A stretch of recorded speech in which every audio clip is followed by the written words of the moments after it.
Ladies and gentlemen, reproduction. This is True Facts, Carnivorous Dragonflies with the channel zefrank1. Yeah, dragonflies. Dragonflies basically comes from the around the dinosaur times. What was it? Griffin fly, I think, right? That's the name. Yeah, those are the giant dragonflies. These are smaller ones. So yeah, this is gonna be a fun video. So zefrank1 is a great channel. Yeah, I try to react to all the animal videos from Tier Zoo. Somebody told me that I should react to zefrank1. And I've read to 3-4 videos already, and I love how his sound is more narrator, documentary style voice. His older videos he sounded like Morgan Freeman, but now at time he doesn't try to sound like that. But his sound is so like Morgan Freeman, documentary style voice, and then he makes just some jokes. It's just funny. So yeah, let's watch this one. Remember, people, if you like my reaction, don't forget to like and subscribe. Check out the reaction. There's a link in the description. Check out the cast world playlist. I upload lots of videos in 24 hours, so you might have missed lots of videos. So check out the playlist. It's all there. And yeah, let's watch this one. Here among the reeds surrounding ponds that feel gross when you step in them live some extraordinary creatures. They are in the order Odonata and have existed for more than 300 million years with only minor changes. Here, the majestic dragonfly. Well, that moment's ruined. And the damselfly. Really? I'm trying for gravitas here. This looks like a stalker you'd feel sorry for. All right. While the dragonfly may have gotten luckier at the naming ceremony, these damsels are not of the in distress variety. More like f with me and I will bite your face off. The ones you never really hear about in the fairy tales.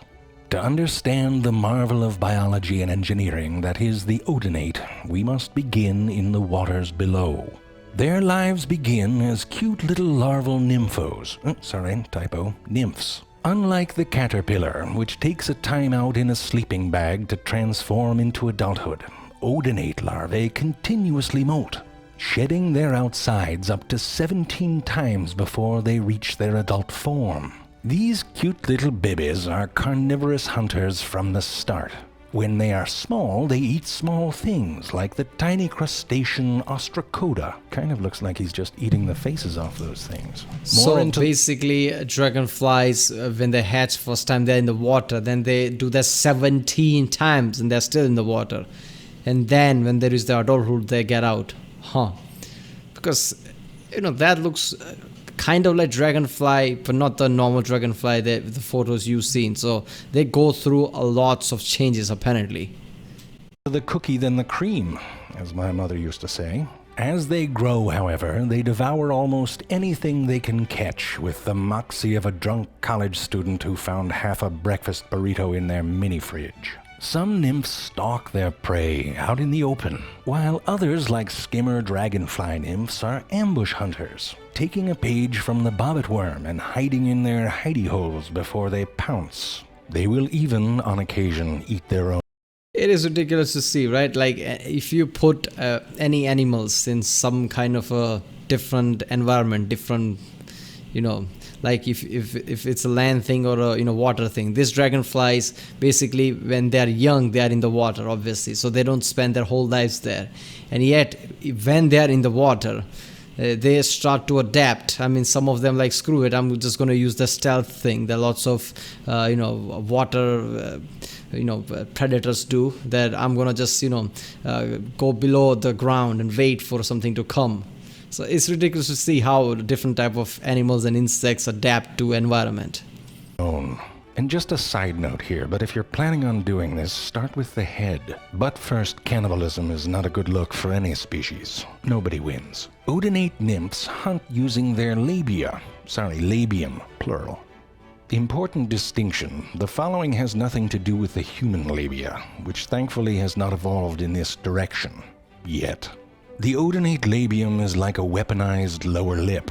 At rest, it is tucked up beneath the head like a bent elbow, and it has the ability to shoot out suddenly and grab or impale unsuspecting prey, pulling them back to the mouth in between two serrated edges, or grasped in specialized pincers. These labium are powered hydraulically. Water is drawn in through the butt, as it should be, and a good clenching creates enough internal pressure to cause the I mean, they already go through lots of changes, and there's no reason to create another hole.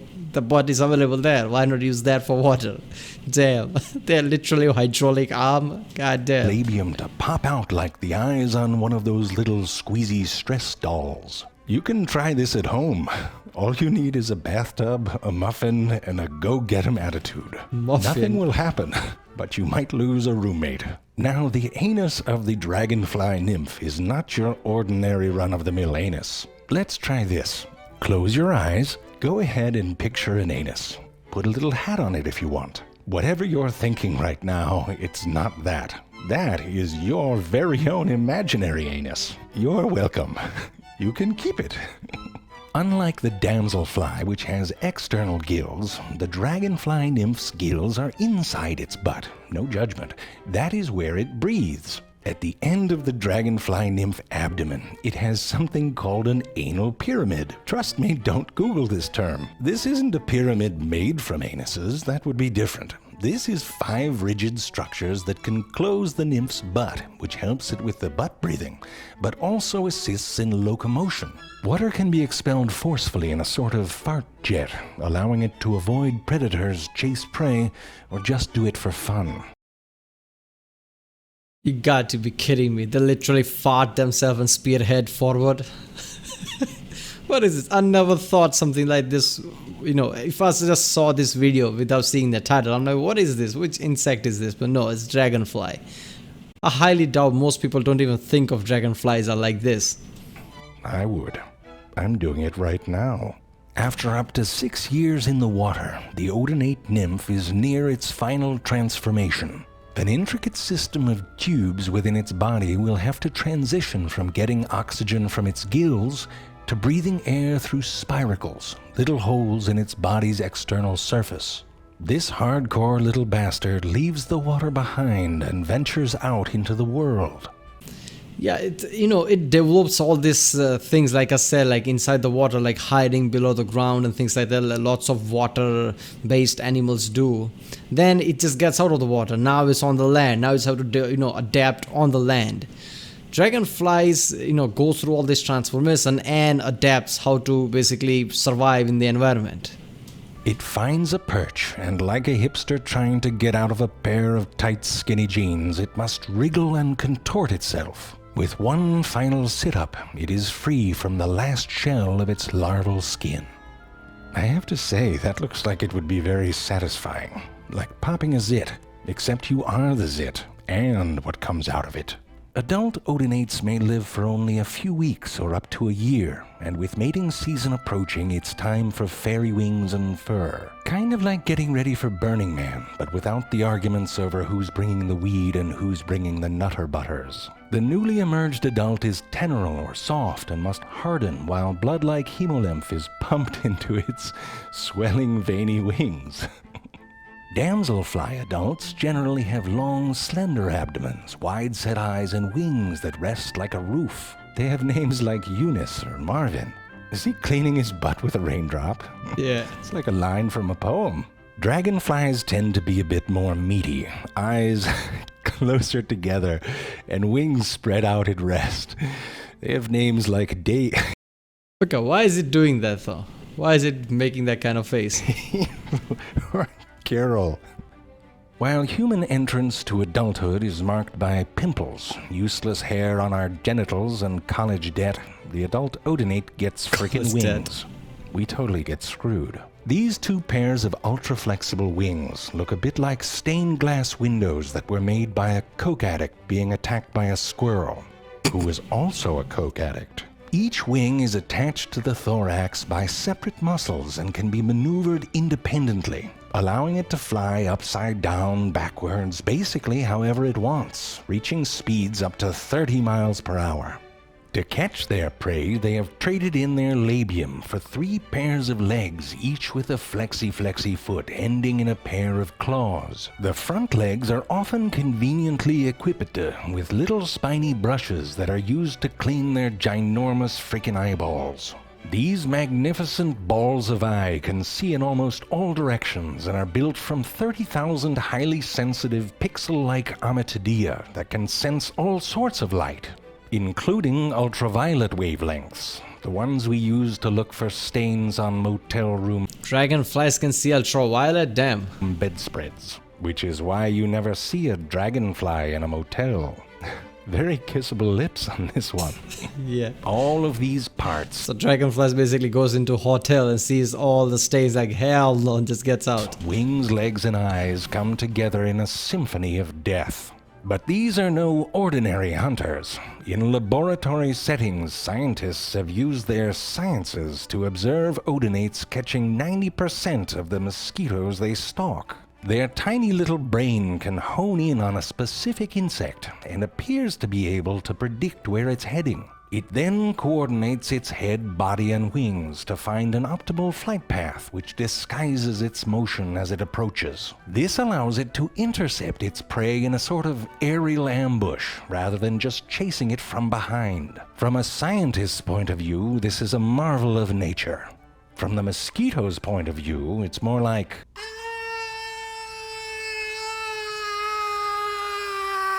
nom nom.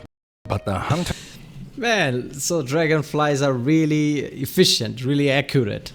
They're like the assassins, I guess. You know, they can predict, you know, if the prey is going where and just pounce. can also become, well, dead. Lauren had ironically just taken up knitting. Joshua responded to a Craigslist ad for flying lessons. And although Libby was great at avoiding frogs, she is currently under the windshield wiper of a Hyundai. Those that survive, however, Windshield wiper of Hyundai. Damn. This is just ridiculous, man. The dragonflies, I mean, imagine if griffinfly was still a thing, with all the characteristics of this, but bigger. That would have changed, basically food changed a lot around this, around their environment.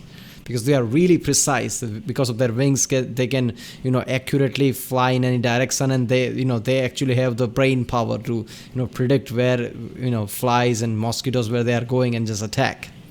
however, are ready for sexy time, which is slightly more complicated than whatever took place to make you. The odonate penis is located on its second abdominal segment. However, its gonads, the parts that produce sperm, are located down on the 9th segment.